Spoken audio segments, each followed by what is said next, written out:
Hey, good morning, everyone. I hope you guys are doing well. Happy Friday the 13th. I think that's when you're seeing this.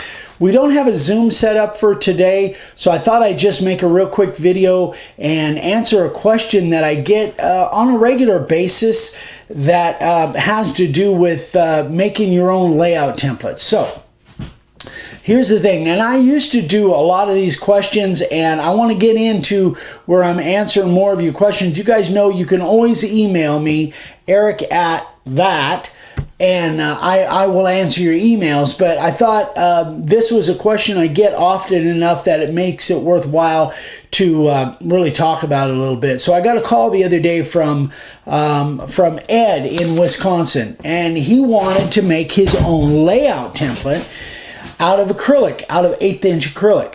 Now, what I mean by layout template is we do them now with the laser, but we haven't always had a laser. So I used to make these out of any number of different things. This is done with our laser out of 1/8 inch birch. But if you go back and watch a couple videos, and I'll put them across the screen right now, you'll see that I've done it out of masonite or hardboard. I've done it out of PVC. I've done it out of 1/8 inch acrylic, which is what Ed was talking about. So he wanted to know what bit he should use in order to cut that 1/8 inch acrylic.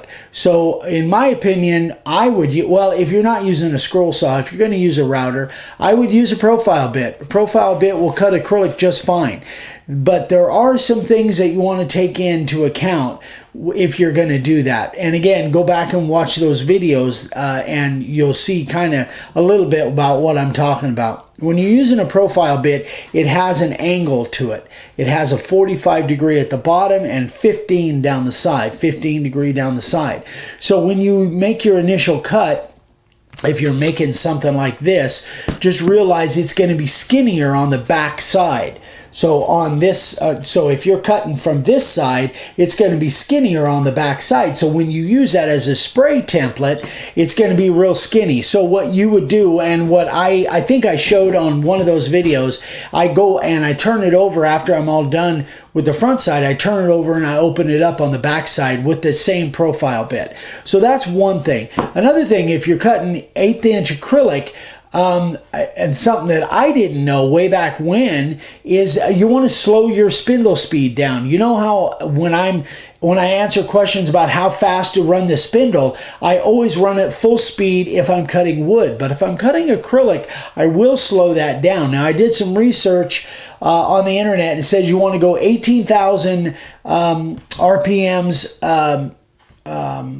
minimum. You want to have a minimum of 18,000 RPM. So somewhere probably around the 4 or 5, 3, 4, or 5 range on the DeWalt.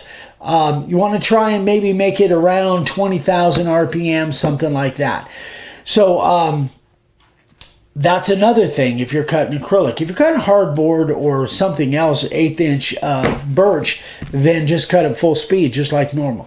The other thing is that remember, if you're doing this, you want to make a bridge for these internal cuts.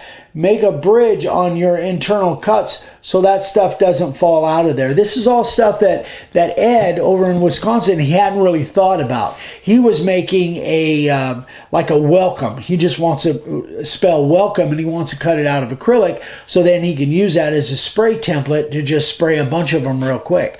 So you can, and generally speaking, you're going to be able to use the profile bit.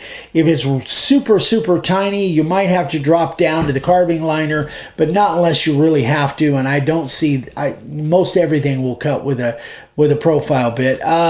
So I guess that is about it. Those are the key things to take into account if you're going to make your own layout template. If you don't have a laser and you want to route it with a router, then those are the things to take into account. So another thing is, you guys are seeing this Friday morning. Tonight, Friday Night Live, tonight on Friday the 13th, we are going to announce the venue and the date. We've got everything set up for our Denver area meetup training/demo.